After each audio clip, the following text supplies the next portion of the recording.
Luke Alexander to Brandon Lambert, who gets his toe down in the back of the end zone. That little piggy's good for 6 points. Grant was nowhere near finished on this night. All right, I'm excited to be joined by our next guest. He is the starting quarterback for one of the most storied and prominent prep football programs in the SAC-JOAQUIN section. He helped lead the Grant Pacers to a second straight section championship last year, and they are looking for a three-peat this season. I'm happy to have Luke Alexander as my guest this week. Luke, thank you so much for hanging out on Premier Preps. Thank you for having me. Of course, man. So Luke, tell us a little bit about what the Pacers have done this year. You guys have obviously played a ridiculous preseason schedule, and obviously Grant is never going to back down from any opponent. How have those games against the De La Salles and the Clovis Easts and the Lincolns of San Diego, what have those games done to bring you to where you guys are right now? Well, first of all, I think those games and us, we don't really duck from any smoke, and I think those games are learning experiences and tests of where we are at as a team. And I think that those games can only make us better. I think that those games kind of bring us together more, and those early season games that are more difficult just set us up for success later in the season, because that's the ultimate goal is later in the season. And our first goal was a league championship, and then a section championship, and then a NorCal, and then state championship, which is what we're going for this year. So we got step one out the way, and we're looking for more. Speaking of state championships, Grant was right there in 2022, won it all. A year before you took over as the starting quarterback for the team, and you guys were 2 points away from going back to back, man. And unfortunately, I know you suffered an injury during that title game that you couldn't return from. Can you tell us a little bit about what happened during that play? Yeah, well, I think it was about third. It was their 3rd and 8, and it was towards the end of the half, and we were trying to drive down and score and go up by a touchdown there, and I just had rolled out the pocket, rolled to the left, and was trying to get a first down for my team and do as much as I could. And I kind of lowered my shoulder, and then the safety kind of just came straight with his head and just leaned at me and got me right in the chin right there, which kind of it made me knock out. And then I was good. I got up. I was trying to tell all of the people there that I'm all right and I can go back in the game and get me out there. But it's a hard way to learn, but it was a lesson for me to slide and get down and just live to play another down, and something I've learned this season and I've incorporated in my game. So. Well, obviously, you've rebounded from that very nicely this year. How much of that state championship last year and not even getting the chance to finish, you kind of touched on it a little bit, but just not getting the chance to even finish, how much of that has motivated you this year? Yeah, that's driven me this year a lot, and mainly, in the off season and the way that I approach the off season, of course, it's my senior year and it's the last year that I can make a legacy about myself, and at Grant, I want to make it the most memorable that I can, and because my goal is to go to play Division I football, so that's driven me a lot throughout this season, and just motivate me to just work harder, to be better at practice, to be more focused at practice, because honestly, you never know what's going to be your last snap. And in that state championship game, that never once crossed my mind, but just the reality of that it's my last year. If that happens anytime in this season, you never know. So treat everything as your last game, and I've been working hard at practice and in the games too. After winning section championships and going to the state finals in each of the past 2 years, what did that do for you guys coming into this year? Did you feel like there were any extra expectations that were placed on you guys, or are those type of expectations just come with the territory of putting on a Grant uniform?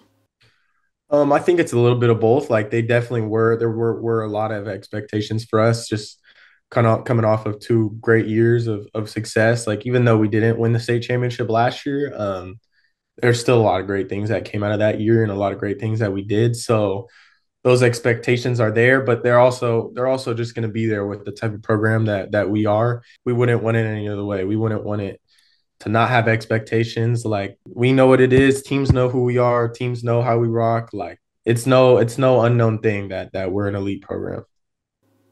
What does it mean to you personally to play for Grant? I know you originally started at Folsom, right? Yeah. But what has it meant to you to be QB1 at Grant? It's meant a lot to me in not just the team, but like kind of the community that's around me, and that, and like you said earlier, like the story program that it is, and the type of legacy that a lot of guys, Shaq Thompson. I could go on and on and on and on about the success, like even in college, but specifically like in the NFL, like there's been a lot of guys that have had that success, and like it's an honor for me to go there and lead that team and be the quarterback of that team and continue that success. And I think it's been an amazing thing. Yeah, you mentioned the Thompsons. Obviously, Coach Sid Thompson is one of those guys who played in the NFL, is an alum of Grant. You got Carl Reed, who's an alum of Grant. The co-head coaches, they've done a great job over the years. All these coaches who are incredibly loyal to the G. What are some of the biggest things that they always preach to you guys, whether it's in terms of football or in terms of character building? In terms of football wise, they always preach that motto that we have there of win the day, and just taking each day one by one, and just winning the day, winning your rep, winning your day in school, doing good in school, just throughout the day, just win the day, and at the end of the day you can look at yourself and say I had a successful day and I gave it all that I could. We also preach family a lot, and like it's a family there, and like throughout the whole team, throughout the coaches, throughout the parents, like we're just a family. Like I got the guys coming over to my house like for recovery, for swimming, doing all that stuff. Like we all hang out. Like it really is a family there, and I was accepted into the family like my sophomore year when I first transferred there. So like I mean it's been a great thing, and they've been very welcoming to me, and now that I'm the one that welcomes everyone else, I mean I just need to pass that on. What's your favorite non-football activity to do with your teammates? I would say when they come over, we play pool basketball, and we play pool basketball, and it can be more like pool wrestling and more like it gets physical and intense, but it's probably the most fun. All right, so who's got the best pool basketball game out of everybody? Oh, I think um I think Zoe does. Rosario Edwards, I mean he gets the ball and he's just dunking on everybody. I mean I think I'm the best shooter because I don't get down in the paint with them, but I stay back and just shoot threes. Well, I wanted to give you this opportunity right here because there's a lot of us media outlets, right, who, including myself, including Premier Preps, that, we have Grant, probably around the 2, 3, 4 spots in our local weekly rankings. And, a lot of people from Pacer Nation tend to disagree with those, and you think you guys should be ranked a little bit higher, and that's okay. But I'm going to give you this sounding board right here, let everybody know on behalf of Pacer Nation why Grant is coming for that #1 spot as we head towards the postseason. Um, I mean, me personally, and I think everybody at Grant agrees with me. Like, I think we are the best team in the Sacramento area.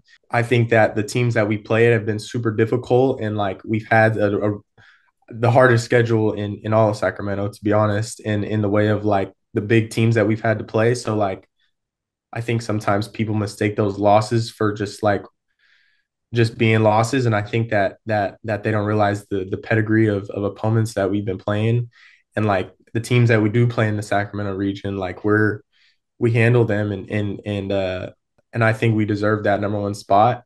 And I think and even if we don't have the #1 spot, I think it's a great way to motivate us to get to that #1 spot, and always have us something to get better because we always can be better. All right, man. Well, there you go. You heard it right here. Luke Alexander and the Grant Pacers looking to prove everybody wrong.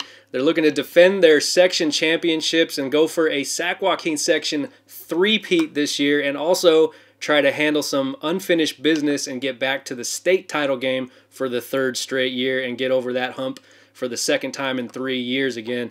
Luke, best of luck in your guys' quest for another blue banner. Thank you so much for hanging out on Premier Preps this week, and you're obviously welcome back at any time, man. Yes, sir. Thank you.